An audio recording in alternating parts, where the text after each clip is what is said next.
Ευχαριστούμε άλλη μια φορά την Παλαιστινιακή Συνεργασία. Το StoryDoc έχει μια σταθερή παρουσία στην Ραμάλα, στην Παλαιστίνη και στην Ιερουσαλήμ από το 2009.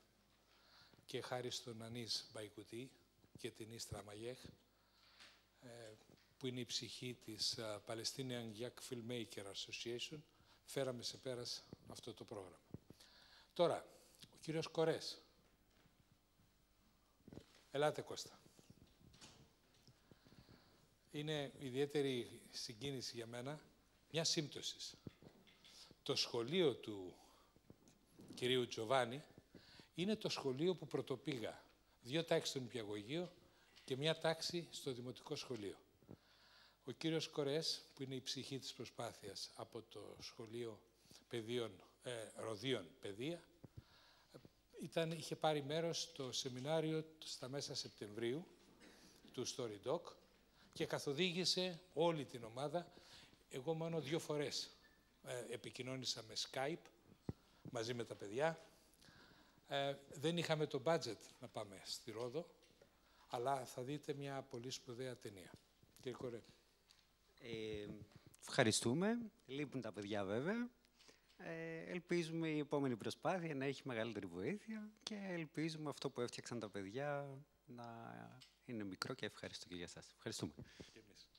Θα παρακαλέσω τώρα την κυρία Χαρά Λαμπίδου, τη διευθύντρια του StoryDoc, που στις εκδηλώσεις μας ο Μάρκος, ο Βασίλης, ο Γεράσιμος, συνηθίζουμε και την αποκαλούμε, ο Δημήτρης, την αποκαλούμε η μαμά StoryDoc, να μας πει για τις επόμενες προβολές των εταίρων μας στη Μάλτα, στο Αλγέρι, στο Μαρόκο, στην Παλαιστίνη. Ωραία, λοιπόν, θα γίνουν άλλες 4 public screenings. Στις 9 του μήνα γίνεται στην Παλαιστίνη, στη Ραμάλα. Στις 10 του μήνα θα γίνει στη Μάλτα. Στις 13 του μήνα θα γίνει στη Μπάτνα, στην Αλγερία. Με το Κέντρο Κινηματογράφου. Βέβαια, στη Μάλτα γίνεται σε συνεργασία με το Κέντρο Κινηματογράφου Μάλτας. Και στο Μαρόκο θα γίνει στις 14 Ιουλίου. Και έτσι ολοκληρώνεται ο κύκλος αυτός.